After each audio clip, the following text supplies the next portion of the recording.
Alors, est-ce que je peux vous demander de vous asseoir pour qu'on puisse reprendre les travaux? Okay, please be seated. We're going to get back to work. We have one more session to go through. We are going to talk about access to energy in the world, in particular Africa, but not only.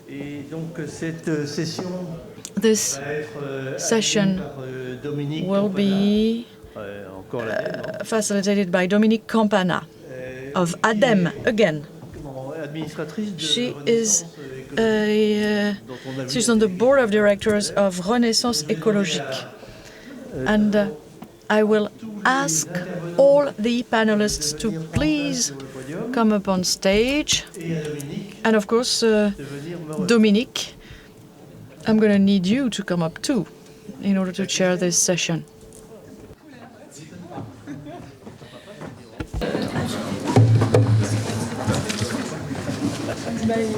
Bonjour, bonjour à toutes et à tous. Good afternoon. Donc je suis très heureuse I'm very pleased d'intervenir dans cette to dernière session. chair this last session.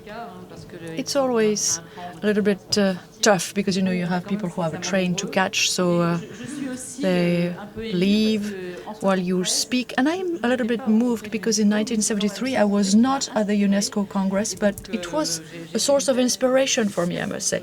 I wrote my PhD on one of the first PV pumps, and then part of my career took place at ADEME. I tried to do my best for environmental transition, renewable energy, and energy efficacy and sobriety. So we heard a lot of things this morning. We heard that renewable energy sources, especially photovoltaics, have grown tremendously and that the cost has decreased. And this is something that we didn't figure out 50 years ago. And besides, during the UNESCO Congress, we thought that the renewable energy sources would primarily be used in southern countries to help with their development. And actually what we find is that it's absolutely not what happened, because despite the implementation of these energy sources, despite the affordable price of these energies, they are still very much underdeveloped in southern countries, especially in Africa. For example, you have 600 million people who still have no access to electricity. And in the world, you have more than 2 billion people who use polluting fuels and technologies to cook, especially in sub-Saharan Africa and in Asia, with all the tragic consequences that we know this has on deforestation. And the objective, the Sustainable Development Goal, which means that everybody should have access to a durable, sustainable and modern energy by 2030, well, this goal will not be achieved in 2030. So. Unless, of course, you correct me if I'm wrong. I wish, of course, that you would correct me. I would like to thank the panelists. They are going to help us see how we got there, why we are there, what we could do differently, what we could do better. So I organized this session into 3 chapters. If we have time, we will go around the table after that, but I don't think that we will have time. The first chapter, the first question that we're going to ask ourselves is, where are we today, and how will renewable energy sources, and solar in particular, change our paradigm of access to energy? Or how have they changed our paradigm? I'm going to ask Nicolas Guichard and Grégoire JACQUES to provide an answer to this question. I will start with Nicolas. Nicolas Guichard is in charge of energy at AFD, which is the French Development Agency. He started his career in Energy for the World, NGO, and he joined AFD at the end of 2030 as a project manager for energy in West Africa. And since 2021, he is the team leader of the energy team, which implements the AFD strategy on energy transition. Nicolas, you have the floor. Thank you. Thank you very much, Dominique. I want to thank the organizers also of this very beautiful day for inviting me. I'm very happy to be here. And to tell you about AFD, the French Development Agency, we're talking about development of renewable energy sources and the involvement of citizens. This is really the type of projects that AFD supports in about 60 countries throughout the world. So I thought it was important to talk about other countries and to address this issue of access to energy, which is very dear to my heart, because before joining AFD, that's what I started working on with a certain number of people whom I was very pleased to see in the room this morning. A few words about AFD. AFD, French Development Agency, supports and funds quite a few projects, a great variety of projects, most of which are located in sub-Saharan Africa. The projects can be grid extension projects with the public operators. That's the majority of projects that we finance. We are used to working with those stakeholders, including on other types of projects, so it's easier for us to work on that for the extension of the grid. We also fund what we call off-grid electrification, like mini-grids or individual devices, and sometimes we also work with the authorities, who sometimes decide to involve private operators in order to implement and operate the projects, and sometimes we work directly with private companies, private operators. So that's about 10% of our yearly funding on energy transition. It's not the majority, but it's a regular activity that we have.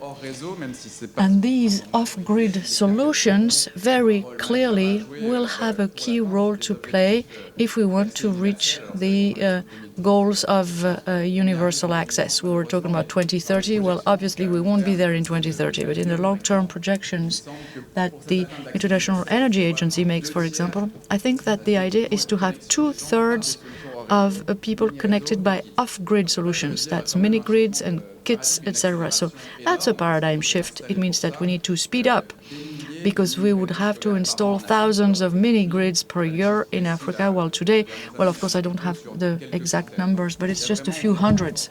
So we're not there yet, and we certainly need to gear up a little.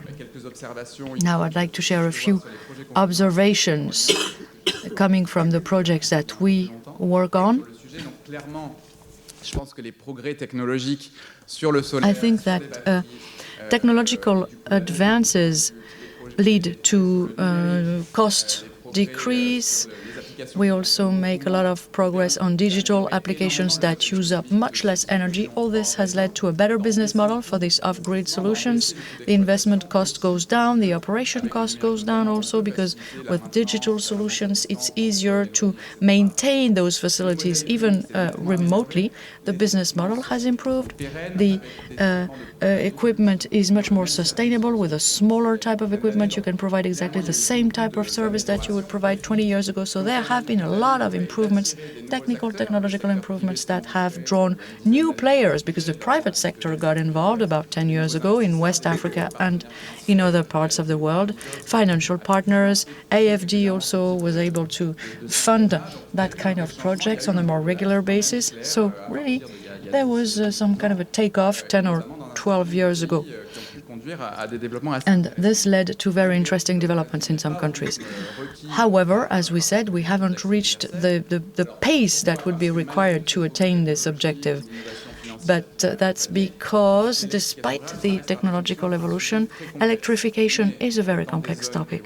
We're looking at remote areas with populations who, for the most part, are farmers with low income, unsteady income, and for the operators, it's very complicated, despite all the improvements that we have implemented. The collection of monthly electricity payments, for example, is still a challenge. Even though you have direct debits, you have a lot of things that you can implement. The technology has improved. The batteries which are installed on those mini-grids can last for 8 or 9 years if they are properly serviced and maintained. When I started, it was 2 or 3 years. But, you know, replacing a battery in a rural mini-grid after 8 years years is almost as complicated as replacing a battery after 3 years at the time. You need to have the process in place and the funds in place. You know, after 7 or 8 years, it's not easy to go back to pay for the end-of-life process of the battery. It's not easy to pay for the extension of solar modules. Technically, it works, but concretely, practically in the field, finding the right financial mechanisms to do it is not easy. And so the countries mostly want us to electrify new areas rather than to improve the situation or extend generation in areas which are already electrified. So there are a lot of challenges in terms of the pricing also. It's a problem. Even if we have bigger programs, in some places we want to have national prices or just basic minimum prices just to cover the cost. It's not easy. The project leaders who work on these projects in countries, you know, basically state electrification agencies are very fragile and very weak. And it's difficult to work with them. When you look at planning, well, things have improved tremendously compared to 15 or 20 years ago. In a lot of countries, you have integrated planning. That is, they provide for electrification through the extension of the grid and mini-grids and off-grid systems. But in other countries, the planning is still separate. On one hand, you have the grid, and on the other hand, you have the off-grid system, which do not come together, and so operators do not have sufficient visibility. So this is the situation.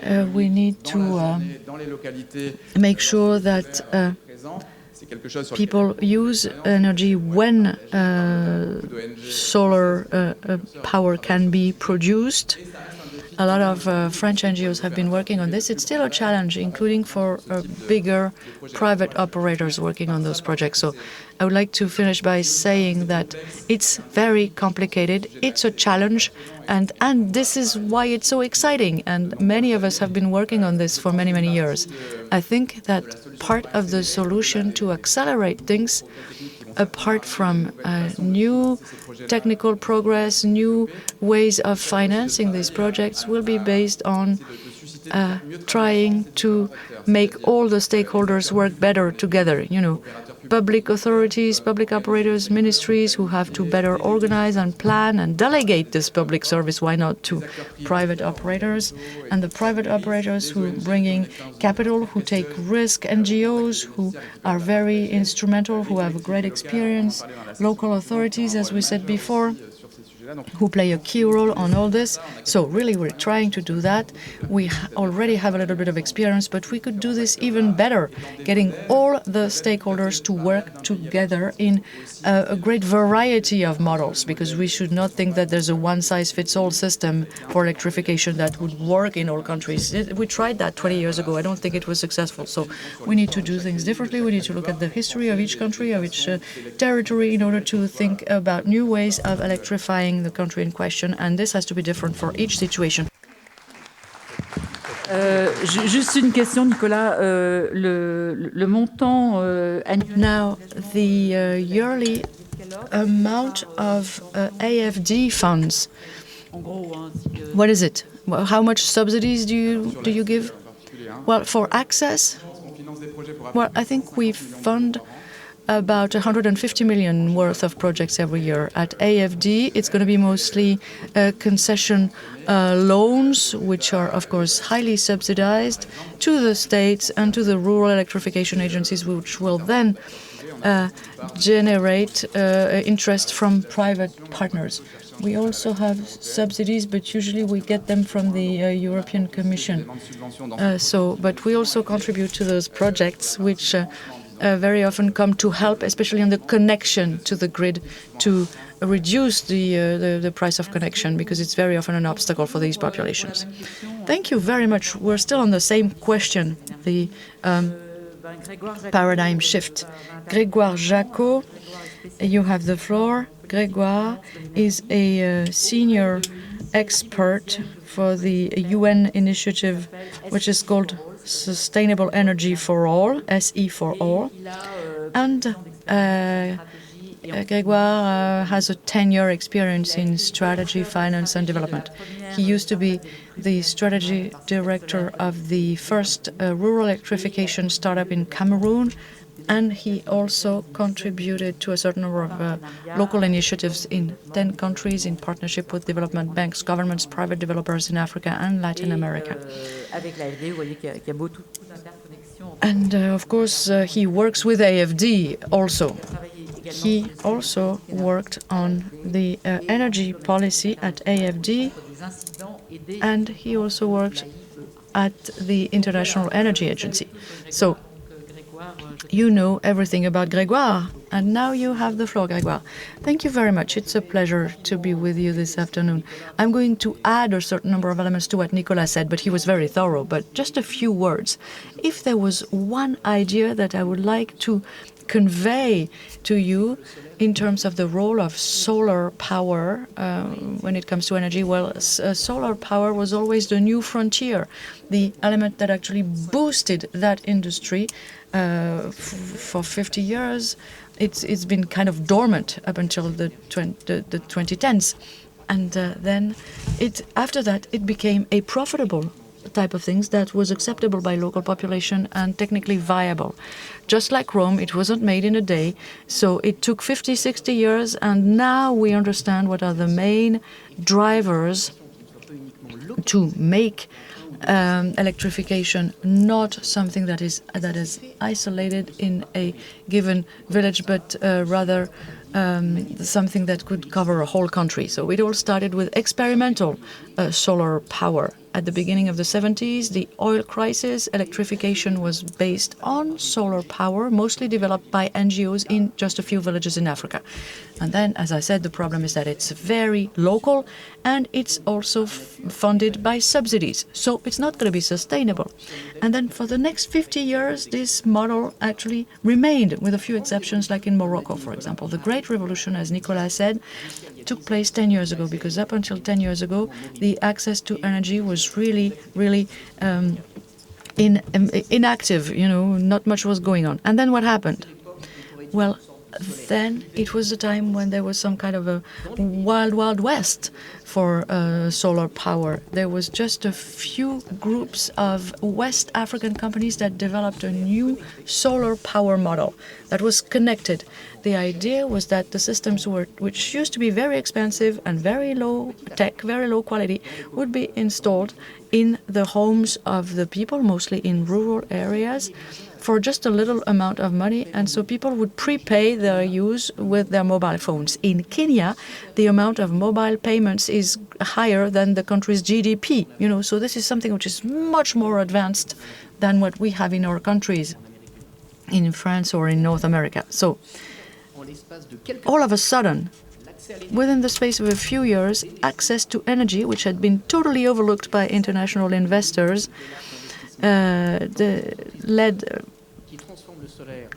to a complete transformation, and the solar power came from an experimental area to something that was more mainstream. But the big problem is that now solar is actually funded by private companies, and so solar power is developed in urban or peri-urban areas where people have the means to pay for that. But we know that solar power has a new model, this prepaid type of thing, and this actually pushes back the borders of access to energy. And then on top of that, in the 2010s, people were watching and thinking, okay, it would be good to use solar power now at a larger scale. And so in cooperation with major universities and donors, mostly from the US, governments started to work on the design of national electrification plans. The idea was to use satellite imaging and artificial intelligence to find out how, at the scale of a country, they could coordinate the grids, the mini-grids, and the solar grid in order to cover a whole country. This was a beautiful vision, which was very satisfactory for some donors, especially in the US. But the problem is that it did not consider the economic and financial viability of the financial operators who were involved. And so 200 or 250 such plans were implemented in Africa, Southeast Asia, or Latin America, but none of them was actually implemented in the field practically because it didn't work. So this shows you how we get today to the solar power, which has pushed back the limits of access to energy. It used to be an experimental type of thing. It's now a system which we know is potentially profitable, accepted by the rural populations, and technically viable. But it requires the legal and financial safety to be rolled out, not in the urban and peri-urban areas where we know how to do it, but in most remote areas, in rural areas where people actually need this the most. And right now, in 2023, starting in February this year, some donors, international donors and NGOs, for example, Sustainable Energy for All, started working with governments and developers in order to come up with national plans and to connect them with financial and regulatory planning to make sure that solar power would have the financial sustainability to enable it to be deployed where people actually need it. So, to wrap up, we see that the next step is really going to be to come up with these integrated plans. It's a lot of work, but we now have a 70 years experience. So we now have all the building blocks that we need to set up these systems. And so let's just do it.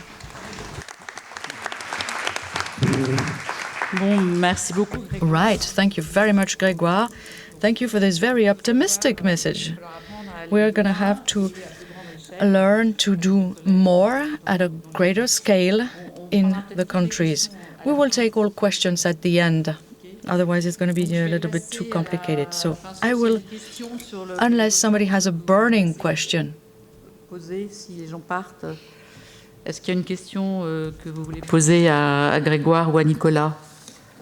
Did somebody have a question for Grégoire or Nicolas? Or let's wait until the end of the session, right? Yes. Okay. Jean-Louis is giving me the order to wait. So let's wait. And let's move on to the second question. The second question will be more for the NGOs that we have around the table here. NGOs and associations which are represented here. So, after 3 years in the field, NGOs certainly have lessons to share with us. Marie-Noëlle and Vincent, I'm sure that you have at least a 30 years experience, well, in your NGOs. And so we'll start with Marie-Noëlle REBOULET. She's the president of GERES and also a member of the CICLE network, which is International Cooperation for Climate and Energy. The GERES was created in Marseille in 1976, and it's an NGO that fosters climate solidarity. That is basically the need to fight against climate change and against poverty together. So the objective of GERES is to act in favor of a fair energy transition in Africa and in Asia, whether you're looking at power, cooking, agriculture, farming, etc. So Marie-Noëlle, I think, is not going to speak only on behalf of GERES, but she will probably share her broader NGO experience in the field of international cooperation. Marie-Noëlle, you have the floor. Can you repeat the question? Yes, the question is, I had slides, but we lost them somewhere in the process. So after 30 years of NGOs and African electricity companies in the field, what are the main lessons that you draw from that? I do have a slide too. Yes, and I have it. It's I'm putting it up for you. Well, first of all, thank you. Thank you for inviting me. Thank you for asking the question. I would like to make a link with this morning session. Back in 1973, a physicist from Marseille, Georges Perry, attended the UNESCO symposium. I think he was a key player, probably, but I didn't know him at the time. And I never got to know him, actually. He wanted to put solar power at the service of mankind. And in 1976, he decided to create, together with a bioclimate architect, the Group for a Rational Use of Solar Energy. That's GERES. That's how they created it back in 1976. And I can say that today, being rational means working for climate solidarity. It means that we have to think about climate and access to energy together, because these two go hand in hand, because we understand that if we don't solve the problem of access to energy, well, then the climate question will not be solved. And, you know, Nigeria, Mozambique, Senegal, Mauritania, etc., which have more or less oil to sell, will never accept to leave it underground if we don't give them the means to have energy, electricity or any other kind of energy differently, right, from a different source. So that's what we're looking at here. And so we are almost 50 years old in my organization, and I've been with it for more than 40 years. So I know that I haven't changed much in the world, but we try to do things and to do as much as we can. So what happened? Well, I will say, well, back in 73, I think it was already the case, solar power is not just electricity. It's also heat generation. And also, we must remember that, you know, you see these kids here on the left. They're in Morocco, in the mountains. And these kids, well, they shouldn't have to choose, you know. It's either smoke or freeze, you know, when you are at school. Because if you open the window to let the smoke out, well, then you will be cold. This picture is pretty recent, because we've done some insulation and thermal renovation in schools. We think that we have to refurbish the buildings, of course, before we can think of anything else, such as electrification. And there is a need for electrification in those places. So the thermal issue should not be forgotten. What is also important to highlight is that our role, and Nicolas said it, as an NGO,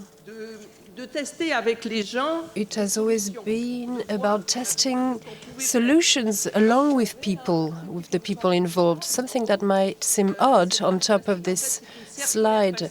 This plastic tarp, these are the first tests of passive solar greenhouse. This was in Mongolia 15 years ago. We had also tested that in India, in the north of the Himalayas. It's also something we did in Tajikistan and also in the south of France. Because in the south of France, do you know how you heat greenhouses? 30% of greenhouses are heated with fossil energies in the south of France. So we thought that in that area there was some sunshine. If there is sunshine in Vendée, well, there is certainly sunshine in PACA, in the south of France. So the idea was to test solutions. Obviously, those passive greenhouses, solar greenhouses, are more robust today. They're not only held with a tarpaulin. So our role is to, develop pilot solutions, to test solutions, and also organizational solutions. When in Mali we have electrified activity areas, it's not only installing power, you also accompany a woodworker who can have his machine energized, that is energized. All of these people have issues with the mini-grid because they need a lot of power, but not all of the time. They also want power throughout the day because they're working during the day. And those mini-grids, they work during the night because they've stored power to provide lighting for the fan, the television, and lighting at nighttime, in the evening. So we have to work with these people, with operators of the mini-grids, to see how we can connect entrepreneurs with the mini-grid, to the mini-grid. Otherwise, those small companies, they leave the mini-grid because there's a lack of compatibility from a technical and economic point of view. So there's this type of support that we provide, and also another type of support, such as economic innovations, economic management, how to make sure that very small companies can have access to power, so they can have high maintenance fridges, high quality fridges. You have women that start up businesses, but they have second-hand fridges, so it's not very good for their food business. So we've set up a small fund. We have a foundation, Synergie Renouvelable. They gave us 40,000 euros, and with this fund, we fuel different projects to help artisans, small business people in Mali, in Morocco, in Mongolia. And these 40,000 euros, we still have them after 3 years. This is to secure people's businesses and to help them acquire equipment, for instance. So there are changes. 40 years ago, we were very much concerned by technical aspects. Today, we also look at the inclusion of women and young people within those projects. Because I don't know if you've noticed, but there are more women in the energy sector, but for a very long time. We felt alone, I can tell you. Obviously, there are many reasons for this, but it's the same when you work in Tajikistan or in Cambodia or here or in Mali. So the inclusion of women, the inclusion of young people in governance through training, and increasingly climate issues and possible actions, and how it has an impact on them. What is their carbon imprint? Do they have an impact on climate? Starting with the premise that we shouldn't have a negative impact on the climate. So this is my answer to that question. Thank you very much. Thank you for creating a link between energy and health. It's the health of children, the health of women. When you use cooking utensils, for instance, I didn't know there were specific funds in addition to the ones you already had. And for women in Africa, we see many women who are driving forces because they are the most affected by climate change, and simultaneously they are very much empowered to face those challenges. And I think this is very positive. And you see it when you go to Africa. It's very visible. So, continuing with NGOs, and Vincent Jacques, an expert in public policies related to energy and the environment. He was the director of the National Institute of Solar Energy. Since 2014, he's been chairing the Observatory of Renewables, and in 2017, he became the Director General of that entity. So, Vincent, same question to you. I think you've been in the business for 30 years. We have the honorary president who created Alain Libar, who may want to make comments afterwards. When was it, the creation of this NGO? 1990? Sorry, this is off mic, says the interpreter. I remember I was there for the inception of the NGO. So Vincent wanted to show this. I'm looking for another slide. This is what Marie-Noëlle talked about. So I wanted to show you a small film, first of all, so he won't be able to speak that long, unfortunately. access to electricity doesn't allow you to secure the development of a territory alone. For the last 30 years, the Fondation Énergie pour le Monde uses solar energy to set up electrification projects to help the communities.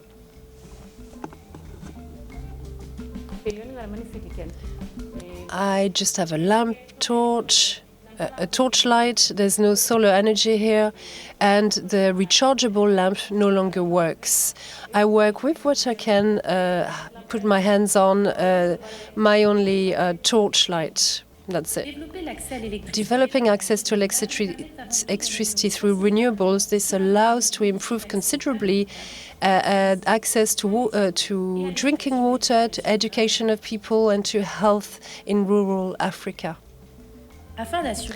To secure sustainable access to energy, the electric service and maintenance is done by local stakeholders who have been trained beforehand. It is important to implement adapted solutions to the needs of population based on a viable economic model.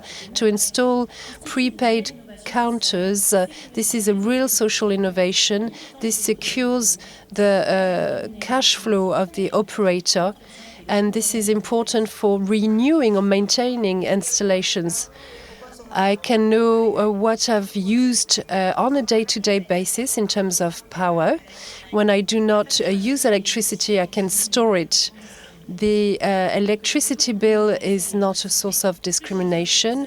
For many rural communities to have access to electricity, there's a social tariff which is provided, so everyone can have access to that electricity. Many young people have left the village because the village had no electricity. Welders and other types of artisan work. To develop services related to electricity, you need more revenues for the beneficiaries so they can have access to training, to education, while reinforcing their economic empowerment.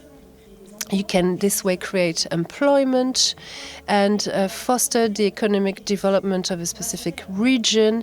And also you have to make sure that the operator is profitable. Women are the very first people to be affected by the lack of electricity, the lack of power. In rural electrification projects, energy becomes a driver for emancipation, for empowerment for women.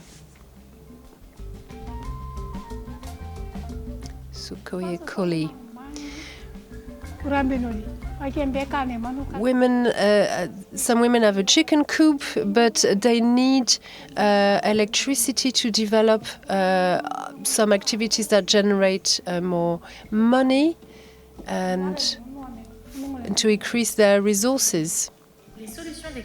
So solar-powered public lighting allows to light up remote areas and to guarantee the security of the local population. Bravo. Bon, alors est-ce que tu veux... So, do you want to speak up? You only have 1 minute. Maybe to answer the question on the lessons learned. What are the key takeaways of this experience of the Foundation? 2 messages I would like to convey. You've said it. Alain is in the room. He created the foundation that I've been leading for 10 years. And there's an old friend here who worked within the foundation for many years. I'm very happy to see you here. And also, I will conclude on profitability. But I have to say that there is no profitability in our installations. But if we can develop what you've seen, that's possible through reliable, sustainable partners and public partners, not only. But most of our partners are here. ADEME and IFDD. This has to be clear. Without them, we could not continue what we're doing. There's no profitability with our installations in Africa. I want to be clear about this. So this is just my introductory remark. So you only have 30 seconds left, says the moderator. So the role of NGOs in this sector has changed compared to 20 years, 30 years ago. Nicolas said it, and I agree. We work with agencies, companies, large companies as well. Our role is to innovate with technology, testing new innovations, such as prepaid counters, meters, but also the social model that accompanies those projects is very important. Otherwise, these projects will not succeed. People who come to us, it's very large public operators because they lack everything. They have technology, they have money, but they don't have the social engineering that is also needed. So our role is to, first and foremost, to support them via social innovation. Why am I upset when I hear profitability? To give you an example, when I joined the NGO 10 years ago, I inaugurated 7 power plants in Madagascar, in the south of the country. They're very poor. They're the most underprivileged people I've met. There are very few people, and there is no company available. So our role is major there. Otherwise, these people die. So the 7 power plants I'm talking about, they're still working today. Are they profitable? No, they're not.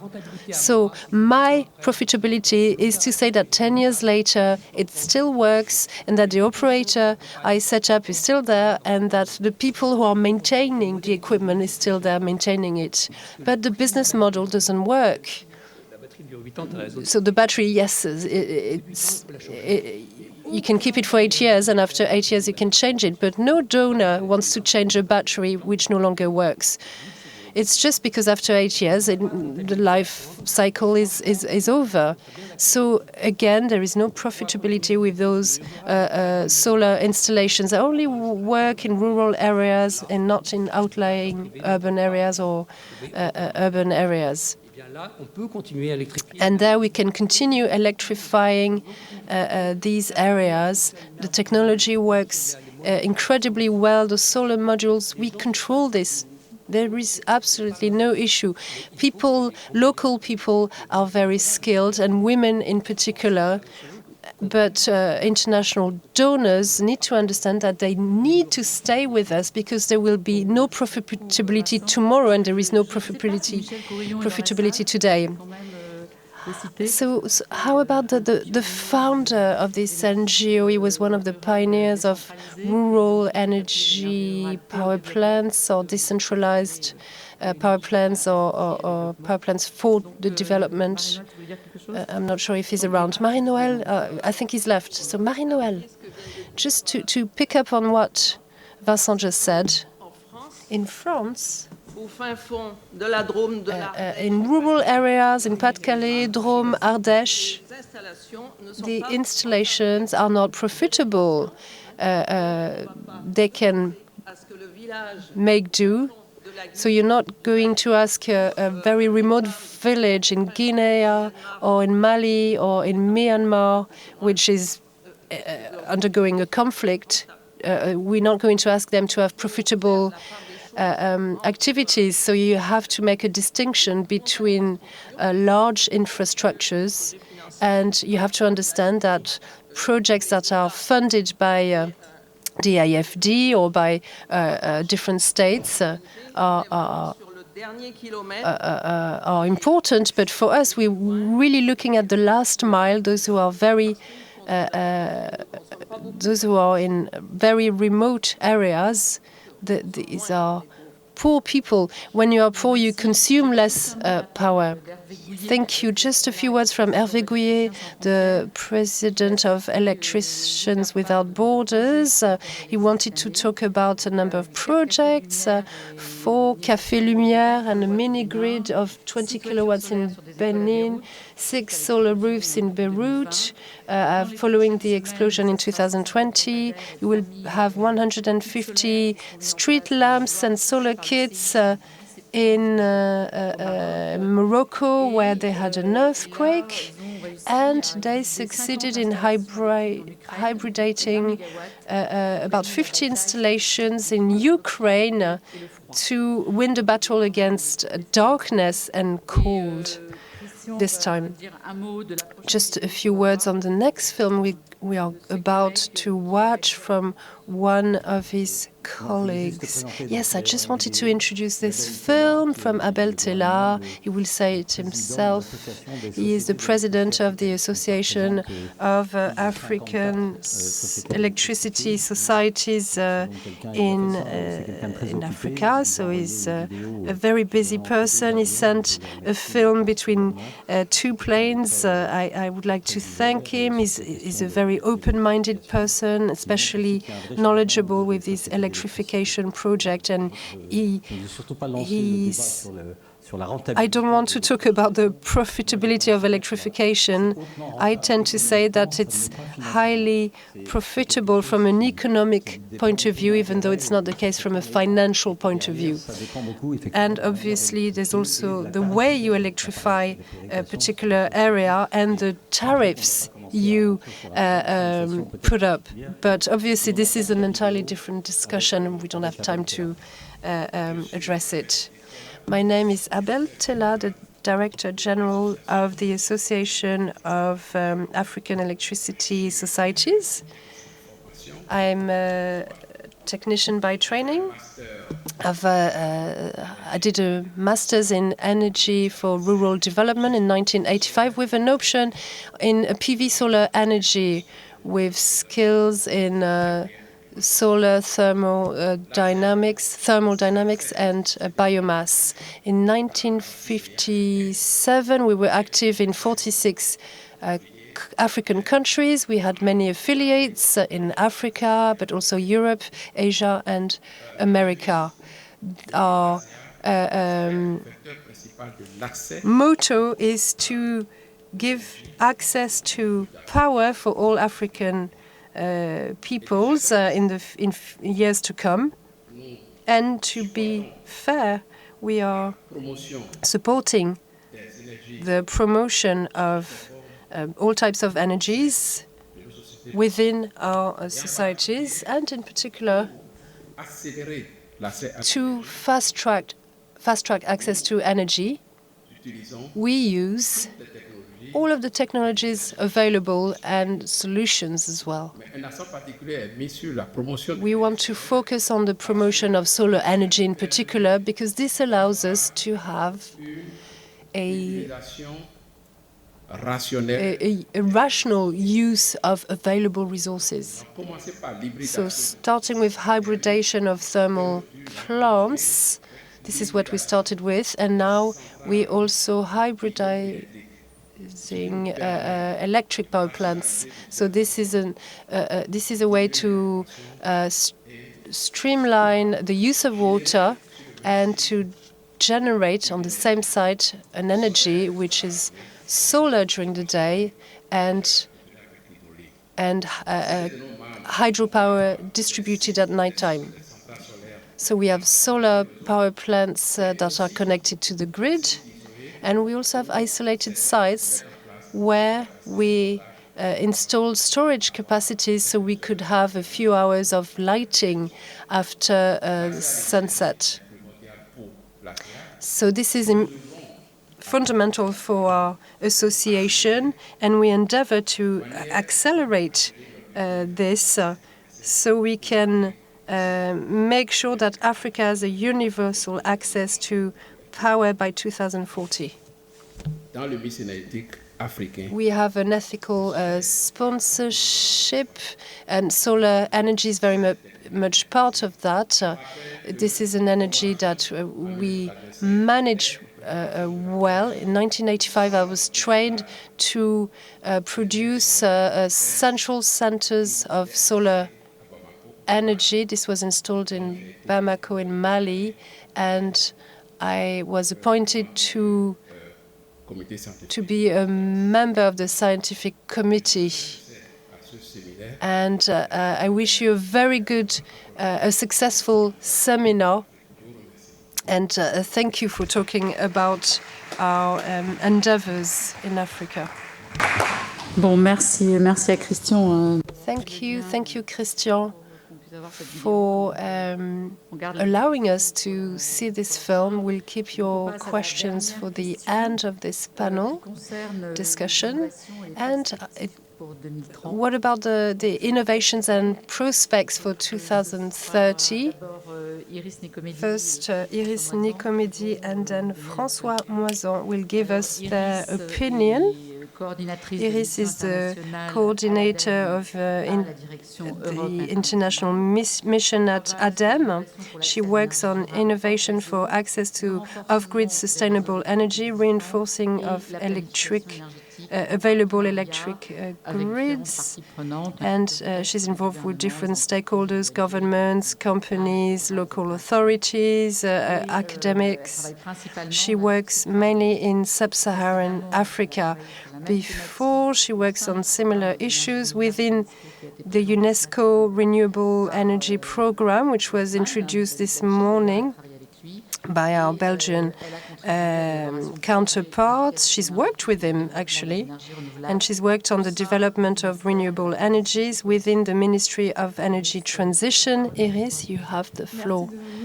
Thank you, Dominique. Good afternoon, ladies and gentlemen. And thank you very much for this invitation. It's like being with my family once again, especially around this panel, just to present the international mission of ADEME. You might not know it. We work at the European and international level in the Mediterranean, in Africa, in some Asian countries, in Quebec as well, via agreements with counterpart agencies or via the participation to different international regional networks in the different domains of the ADEME. So it's quite ambitious in terms of the access to energy. For more than 30 years, we've been working in this area via pioneers who are in this room today. So I decided to focus on 4 specific areas. It's impossible to cover everything, and the other panelists have already dwelled on many of those subjects I wanted to broach on.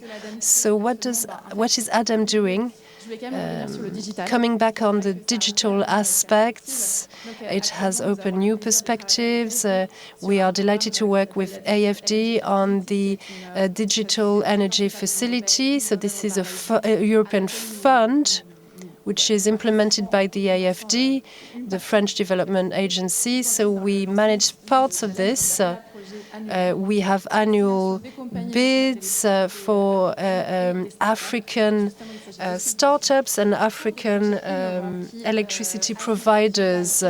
And this is for projects which put together the digital and energy aspects. Second focus area, the productive use of energy. We've heard a great deal about this. Energy is not necessarily used. So at ADEME, we support several initiatives that aim to support the different uses, productive usages of energy. And we are currently working with the Alliance of European Electrification. This is based in Belgium on a specific project on productive use of energy in 3 African countries. And I was happy to moderate a panel discussion at the Conference of Parties last week. And within this project, we are organizing awareness-raising campaigns for the productive use of energy in these villages, very villages. And what my colleagues were saying is that solar energy, one of the sticking points is the bad reputation, the bad name that solar energy had for a long time because the equipment was in a poor condition. Perhaps the equipment available on the market was not good, so there was a lack of trust in that type of energy. So we had to work on the quality of equipment put on the market beyond their energy efficiency. So on an international level, you need to look at the certification of these equipments to make sure that they are of quality. Another focus area for ADEME and this international mission, how to use power, how to make sure that these equipments reach the last mile. We're not there yet. I wanted to share with you the launch of a new initiative last week at the Conference of Parties. It's a coalition, a global cooking coalition, which aims to reinforce electric cooking. We all know that it's not a topical issue for the last mile in rural areas, but for me it is interesting to see that at the launch of this initiative during the Conference of Parties, I saw for the first time this bridge between those who work on electricity and power and those who are working with cooking. And I saw a dialogue being instilled, and this was a great source of motivation, looking at this bridge of looking at bridging those two areas which don't always talk to one another. Looking at funding now at ADEME, we have a number of call for projects, technological projects to foster access to energy, and there's a real profitability issue indeed. So we decided that it was very much needed to educate people on what is the reality on the ground, how is it translated on the ground. So we organized a workshop with the Trade Union of Renewables on the risks related to business models in related to access to energy, also domestic solar energy projects, and we created a document, a sort of guideline to educate people, educate the donors or funders rather, to make sure that these funding mechanisms meet the needs of those projects, what are the risks and how to address them, and also to look at the impact of the funding to find solutions, but how to measure this impact, first of all. So we're also working on that with FERDI, the FERDI. And to conclude, there's a fourth focus area which is very important to me, and especially in the coming years, and it is about electrification projects and the circularity, to reflect from the very start on eco-design and the life cycle of the equipment that's already on the ground. So we've launched a study on this very topic. And again, at the Conference of Parties, sorry, I keep mentioning it, but I was there last week, so it's good for me to talk about it and what I saw backstage. And a few years ago, this topic wasn't very much addressed, but many people are involved now, so it's good to keep it in mind. So to conclude,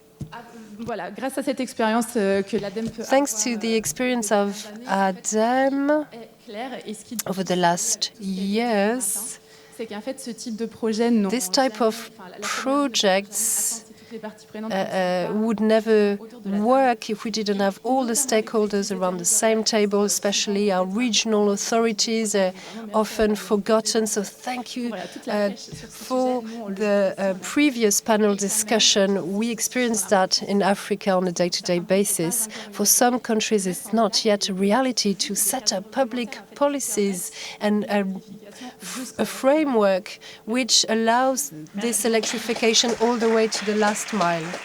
Je pense que tu n'as pas eu le temps de citer un programme. So you didn't mention a program that we've carried out with the mayors of France, which is a support to women in Cameroon so that they can set up in their administration, schools, health centers, city halls, systems using solar energy. I had the opportunity to visit these 3 years ago, and we saw a lot of problems there.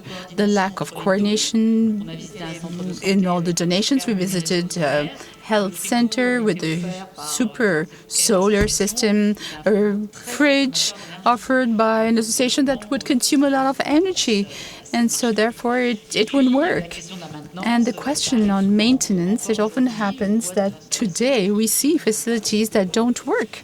They don't work because a part is missing and the country does not have the means, if it hasn't been planned, doesn't have the means to replace the part. And thanks to this project, with the ARE, we're working on a guide for the electrification of health centers in rural areas. And Cameroon is part of the countries studied. So make the link with the other donors, because here the medical material was disastrous. So there was a beautiful solar plant, and the medical material went back to colonization times. Women would come and give birth in horrible conditions there. So that's it. So now we're reaching the end.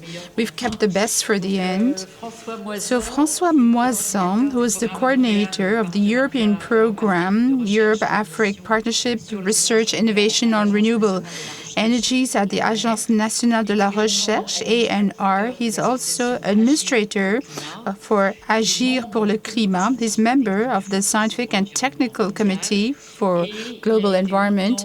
And for a long time, he was the executive and strategic manager for research and scientific director of ADEME. So if we go back in time, between 78 and 81, he was member of the team of the PIRDES, the Interdisciplinary Research and Development Program for Solar Development at CNRS. So, François, it's difficult to speak last, but it's a good opportunity to summarize things and to tell us what are the future prospects for 2030. Thank you, Dominique. As you can see, Dominique likes to make fun. And I knew Georges Perry in 78. It's a bit far, but I knew those days. But I didn't know that he had been the founder of the GERES. I learned something. Now, I'd like to speak about one or 2 points. I'm not going to summarize what all has been said. The first point concerns access to energy and the situation in sub-Saharan Africa, which is very specific. The figures given by Dominique, 600 million of people who do not have access to electricity. You can imagine 600 million is more than the whole of Europe. Access to clean cooking for sub-Saharan Africa, 780 million of people who keep using wood or coal with all the health impacts and impacts on deforestation, of course. And between 2012, between what Grégoire said, between 2012 and 2020, there were some major progresses in the world, greater electrification.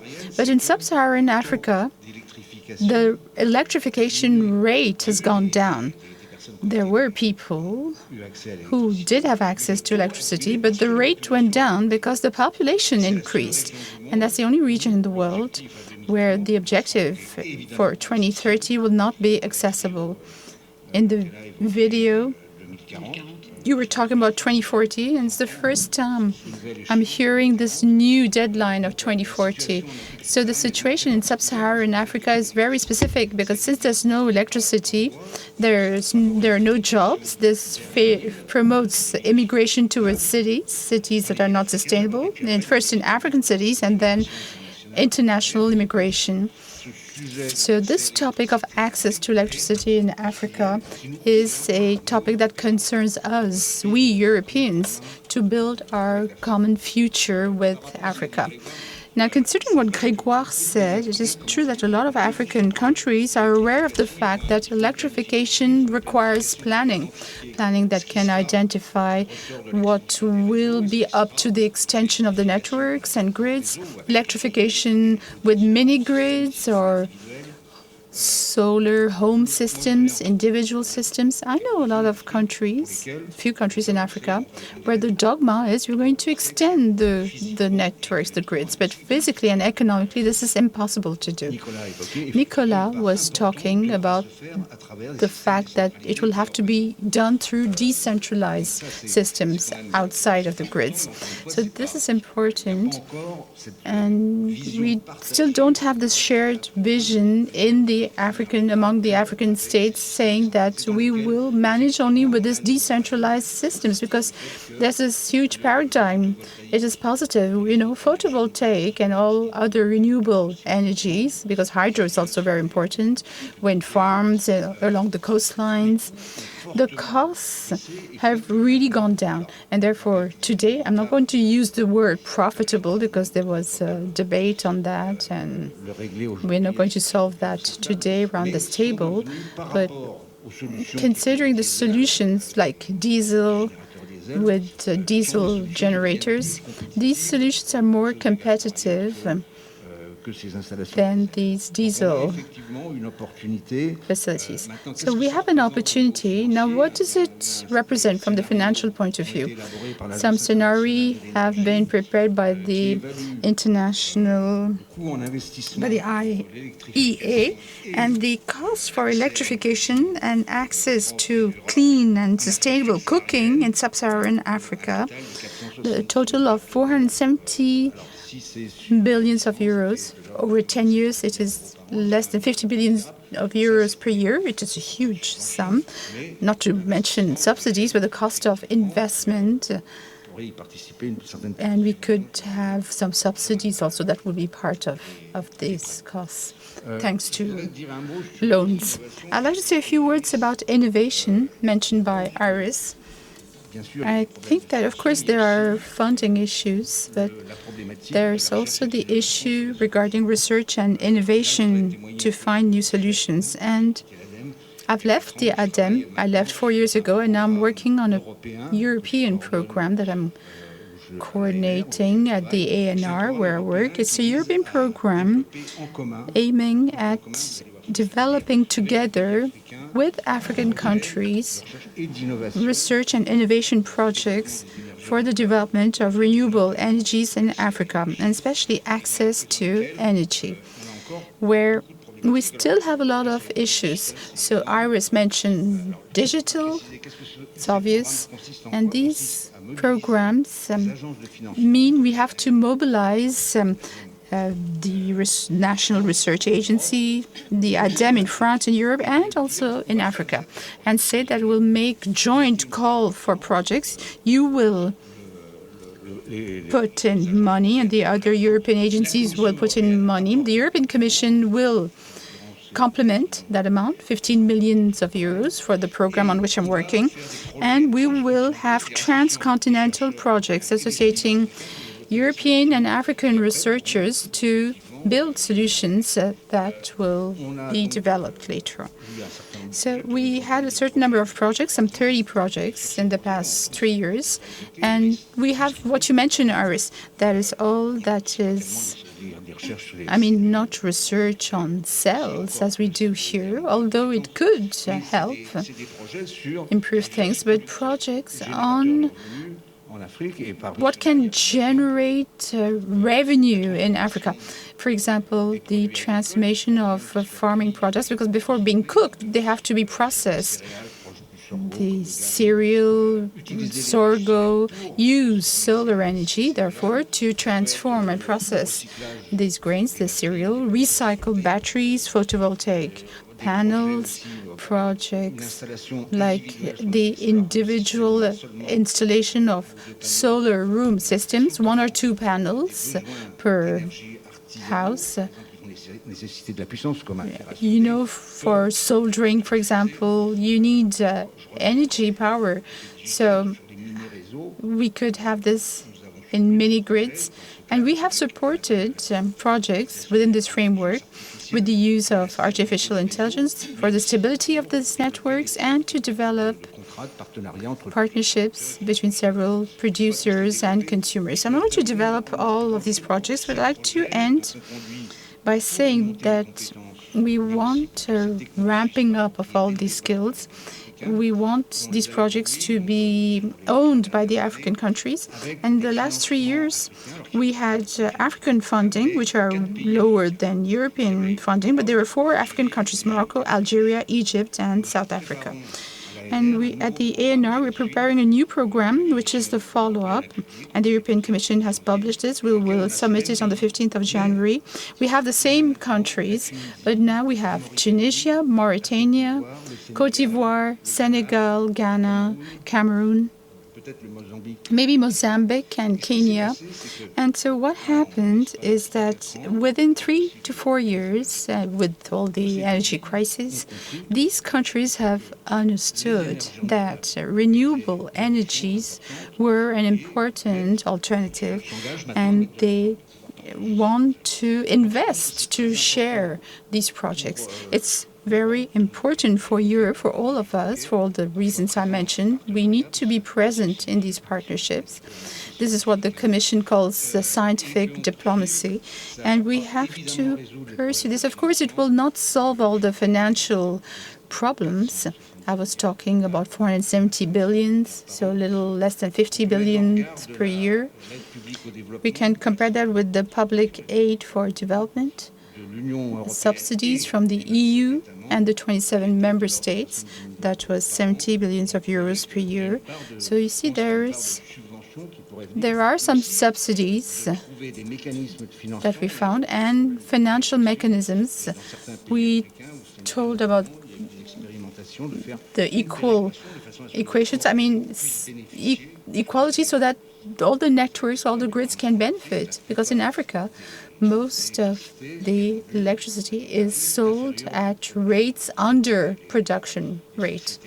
All the electricity companies in Africa are all under structural deficit because they subsidize electricity, but that only benefits the urban and peri-urban areas. So there are some major issues here, and I think we can be very enthusiastic, like Grégoire, and I am too, and we have a lot of work ahead of us. Thank you.